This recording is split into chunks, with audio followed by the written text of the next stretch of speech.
Baik, bismillahirrahmanirrahim. Assalamualaikum warahmatullahi wabarakatuh. Kita lanjutkan perkuliahan kita. Oke, topik perkuliahan kali ini adalah pengupahan. Saya mengambil materi ini dari internet dengan sumbernya adalah sebagai berikut. Oke, masuk ke definisi terkait dengan upah atau pemahaman terkait dengan upah.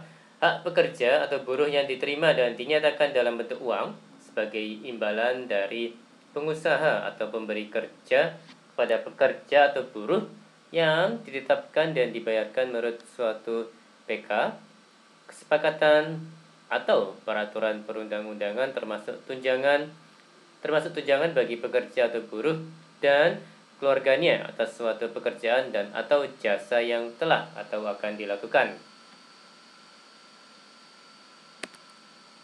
Oke, aspek-aspek dalam pengupahan ada beberapa poin, ada aspek teknis, ada aspek ekonomis, dan ada aspek hukum. Oke, upah dalam perspektif pekerja. Jadi ini hak dasar bagi pekerja. Berikutnya menjadi motivasi bekerja. Sebagai motivasi bekerja mencapai peningkatan kesejahteraan. Ya, berikutnya ada dilematis, yakni kesejahteraan versus produktivitas. Jika pekerja adalah faktor utama dalam proses produksi, maka upah melalui pendekatan kemanusiaan. Ya, ini sepertinya menurut Mukhtar Patpahan, parameter penghasilan layak itu ada 3. Yang pertama cukup sandang, pangan, papan. Yang berikutnya cukup biaya cuti tahunan. Dan yang berikutnya cukup untuk membiayai pendidikan anak. Oke, masuk ke subtopik terkait dengan upah dalam perspektif pengusaha. Perusahaan merupakan organisasi bisnis yang bertujuan meningkatkan nilai perusahaan yang salah satu tujuannya memperoleh laba. Pengeluaran biaya perusahaan untuk kesejahteraan pekerja merupakan bagian dari biaya produk atau jasa yang dihasilkan. Anggaran biaya tenaga kerja bergantung pada kelancaran penerimaan perusahaan.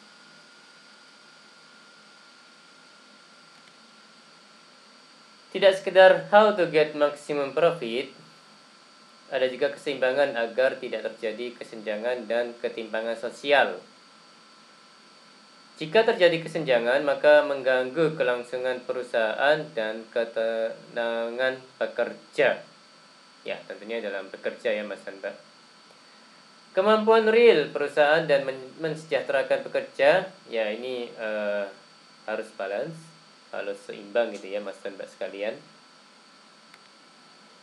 Oke, etika bisnis diperlukan bagi dunia usaha. Pengusaha harus memahami manajemen dan peraturan pengupahan dengan baik, ya supaya tidak salah langkah, salah aturan, dan supaya tidak terjadi kesenjangan gitu ya Mas dan Mbak. Oke, ini upah dalam perspektif pemerintah. Tahun 1970-80-an, pemerintah belum ikut campur dalam pengupahan. Bargaining position pekerja masih rendah, ya karena perusahaan atau tempat kerja memiliki posisi yang kuat gitu ya. Setelah ada tekanan dari berbagai negara, pemerintah mulai mengubah kebijakan ketenaga kerjaan. Kebijakan pemerintah terkait upah minimum, ya ada kebutuhan fisik minimum, KFM, kemudian ada kebutuhan hidup minimum, ada KHM, dan ada kebutuhan hidup layak KHL. Ya, Undang-Undang Ketenagakerjaan ini sepertinya erat hubungannya dengan KHL atau kebutuhan hidup layak ya Mas dan Mbak. Oke, pasal 88 ayat 1, setiap pekerja berhak memperoleh penghasilan yang memenuhi penghidupan yang layak bagi kemanusiaan. Oke, penghasilan pekerja tinggi, PPh tinggi, iklim investasi terganggu. Pemerintah wajib menjaga keseimbangan melalui berbagai kebijakan. Oke, masuk ke jenis-jenis upah. Ada status perjanjian kerja, ada cara pembayaran, ada jangkauan wilayah berlaku, dan sektor usaha. Oke, status perjanjian kerja, ada upah tetap, ada upah tidak tetap, ada upah harian, dan ada upah borongan. Oke, cara pembayaran. Menurut waktu pembayaran, ada upah bulanan, ada upah mingguan. Kalau menurut tempat pembayaran, ada di kantor perusahaan, ada di lokasi kerja atau tempat-tempat lain yang disepakati.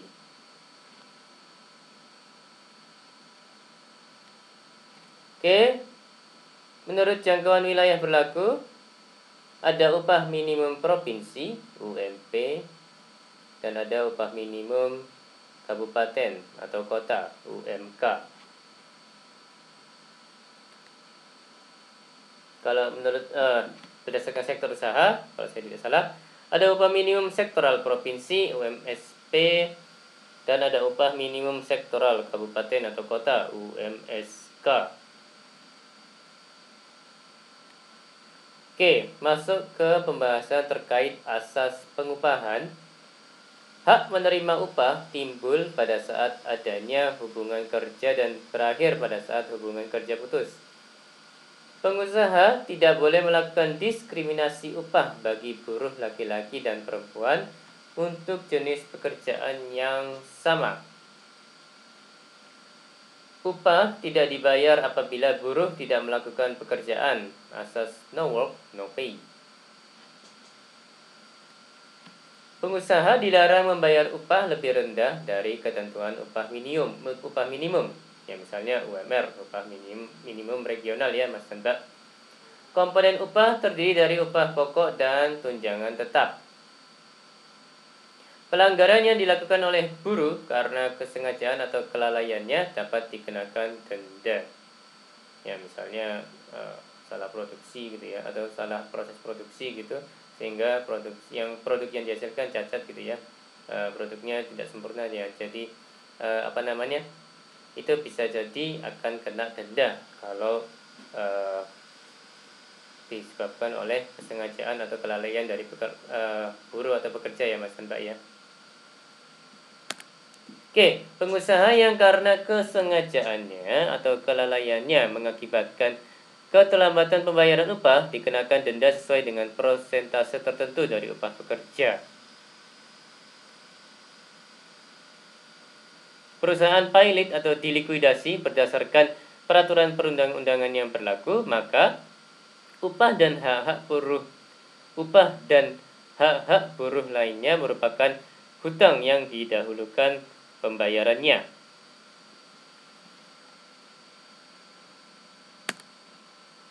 Tuntutan pembayaran upah buruh dan segala pembayaran yang timbul dari hubungan kerja menjadi kadaluarsa setelah melampaui jangka waktu 2 tahun sejak timbulnya hak. Jadi ada jangka waktunya ya, Mas dan Mbak, 2 tahun kalau menurut slide ini. Oke, masuk ke pembahasan terkait dengan kebijakan pengupahan. Jadi ada upah minimum, ada upah kerja lembur, ada upah tidak masuk kerja karena berhalangan, kemudian ada upah tidak masuk kerja karena melakukan kegiatan lain di luar pekerjaannya, mungkin misalnya perjalanan dinas gitu ya. Kemudian upah karena menjalankan hak waktu istirahat kerja. Oke, ya ini poin-poin berikutnya. Bentuk dan cara pembayaran upah, denda dan potongan upah, hal-hal yang dapat diperhitungkan dengan upah, struktur dan skala pengupahan yang proporsional, upah untuk pesangon, dan upah untuk perhitungan pajak penghasilan.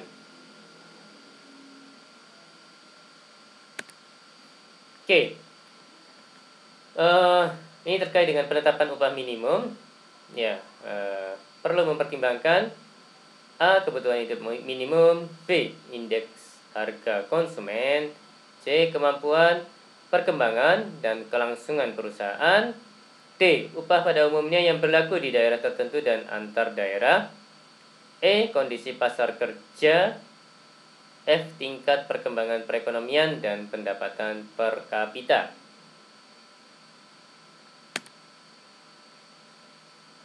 Oke, penangguhan pelaksanaan upah minimum diberikan dalam bentuk membayar upah minimum sesuai dengan upah minimum lama, membayar upah minimum lebih tinggi dari upah minimum yang lama tetapi lebih rendah dari upah minimum yang baru, atau bisa juga menaikkan upah minimum secara bertahap. Oke, masuk ke pembahasan terkait upah lembur, yakni upah yang diberikan sebagai imbalan bagi pekerja karena melakukan pekerjaan atas permintaan pengusaha yang melebihi waktu kerja atau pada hari istirahat mingguan atau hari besar. Bagi pekerja yang termasuk dalam golongan jabatan tertentu, tidak berhak atas upah kerja lembur dengan ketentuan mendapat upah yang lebih tinggi. Oke, saya ulangi. Bagi pekerja yang termasuk dalam golongan jabatan tertentu, tidak berhak atas upah kerja lembur dengan ketentuan mendapat upah yang lebih tinggi. Misalnya itu ya, yang sudah di posisi manajerial, bisa jadi tidak ada upah lembur ya Mas dan Mbak ya. Ya apa namanya? Jika memang melebihi waktu kerja normal ya apa namanya ya? Tidak mendapatkan upah, contohnya seperti tidak mendapatkan upah lembur, contohnya seperti itu ya Mas dan Mbak ya. Oke, perhitungan upah lembur. Ini ada untuk hari biasa ya, weekday. Jam pertama setelah jam normal ya, misalnya setelah jam 5 dengan waktu kerjanya adalah jam 9 sampai jam 5 gitu ya misalnya Mas Mbak. Jadi setelah 5 jam pertama 1 kali 5 kali upah sejam. Jam berikutnya 2 kali upah sejam. Jadi setelah jam kedua dan seterusnya gitu ya Mas Mbak. Kemudian hari libur resmi atau istirahat mingguan 6 hari kerja 7 jam pertama itu 2 kali upah sejam. Kemudian jam ke-8 3 kali upah sejam. Jam ke-9 dan 10 4 kali upah sejam. Seperti itu ya Mas dan Mbak ya.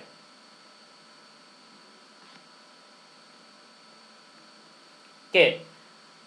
Hari terpendek 5 jam pertama 2 kali upah sejam, kemudian jam ke-6 3 kali upah sejam, dan jam ke-7 dan 8 4 kali upah sejam. Untuk hari libur resmi atau istirahat mingguan 5 hari kerja 8 jam pertama ini 2 kali upah sejam. Kemudian jam ke-9 3 kali upah sejam, dan jam ke-10 4 kali upah sejam. Ya, seperti itu ya perhitungan upah lembur, perhitungan upah lembur. Jadi apa namanya ya? Ini ada berbagai skenario. Oke. Ini perhitungan upah per jam. Jadi cara menghitungnya 1/173 dikali upah sebulan sama dengan upah sejam. 173 mungkin jam itu ya, jam kerja di 1 bulan gitu ya. Kemudian upah sebulan sama dengan upah pokok plus tunjangan tetap.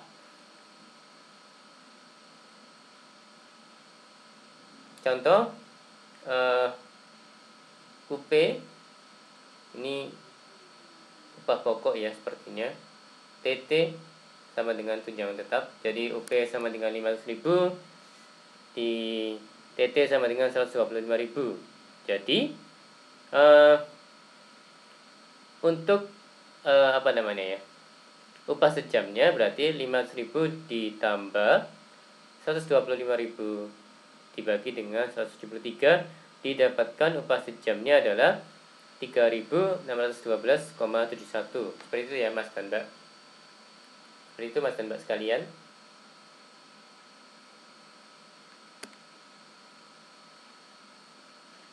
Ini pengecualian asas no work no pay. Oke, ya untuk pekerja sakit, untuk pekerja perempuan sakit pada hari pertama dan kedua masa haid. Kemudian pekerja menikah, menikahkan, menghitankan, membaptiskan anak, istri melahirkan atau keguguran kandungan, anggota keluarga dalam satu rumah meninggal dunia. Jadi ada pengecualian gitu ya untuk asas no work no pay Mas dan Mbak.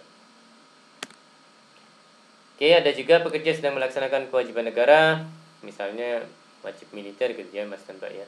Kemudian pekerja menjalankan ibadah yang diperintahkan agamanya, ya hari raya Idul Fitri, hari raya Idul Adha, seperti itu contohnya Mas dan Mbak.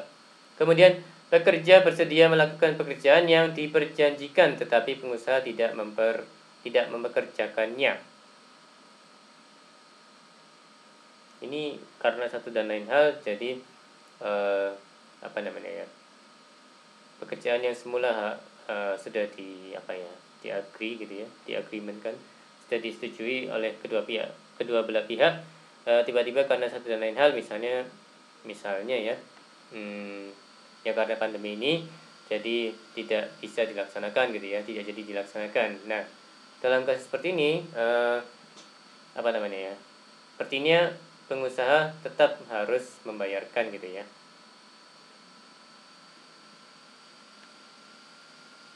Membayarkan upah dan masuk di upah pengecualian asas no work no pay Mas dan Mbak. Masuk di pengecualian tersebut. Kemudian lanjutan, pekerja melaksanakan hak istirahat, pekerja melaksanakan tugas serikat pekerja atas persetujuan pengusaha, pekerja melaksanakan tugas pendidikan dari pengusaha. Oke, ini upah pekerja sakit 12 bulan, 4 bulan pertama 100% dari upah, 4 bulan kedua 75% dari upah, 4 bulan ketiga 50% dari upah, dan 4 bulan keempat 25% dari upah gitu ya. Jadi secara bertahap diturunkan nilai upahnya Mas dan Mbak.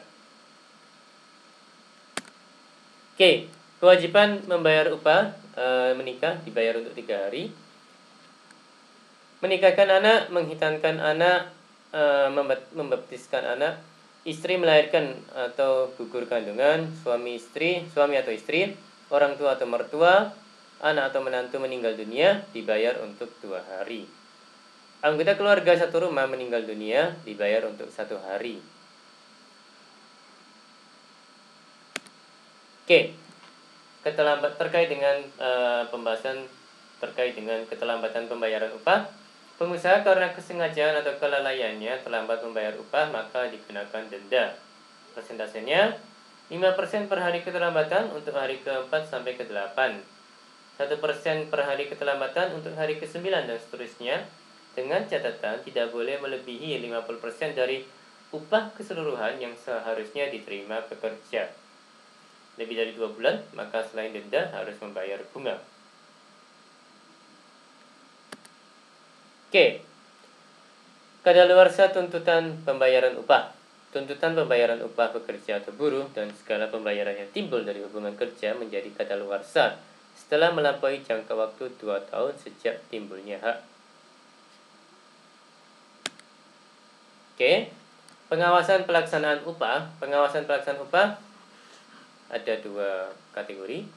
Yang pertama, pengawasan pelaksanaan pada umumnya, dan yang kedua, pengawasan pelaksanaan upah minimum. Oke, pengawasan pelaksanaan upah pada umumnya ada beberapa poin. Ini kewenangan kabupaten atau kota. Dalam praktik sering terjadi pengusaha yang tidak membayar denda. Tidak ada sanksi tegas atas pelanggaran pasal 95. Pelaksanaan pengawasan upah minimum, ya ini penetapan dan pelaksanaan upah minimum kewenangan pemerintah provinsi. Banyak kendala dalam pelaksanaan, ya contohnya SDM pengawas yang kurang jika dibandingkan dengan cakupan wilayah kerja, dan primordialisme kedaerahan primordialisme kedaerahan dapat menghambat hubungan gubernur dan bupati atau wali kota. Oke, tujuan pemeriksaan upah ya ada pemenuhan standar-standar pengupahan resmi dan juga ada mendapatkan keterangan terkait dengan perlu atau tidaknya peninjauan kembali terhadap standar yang berlaku.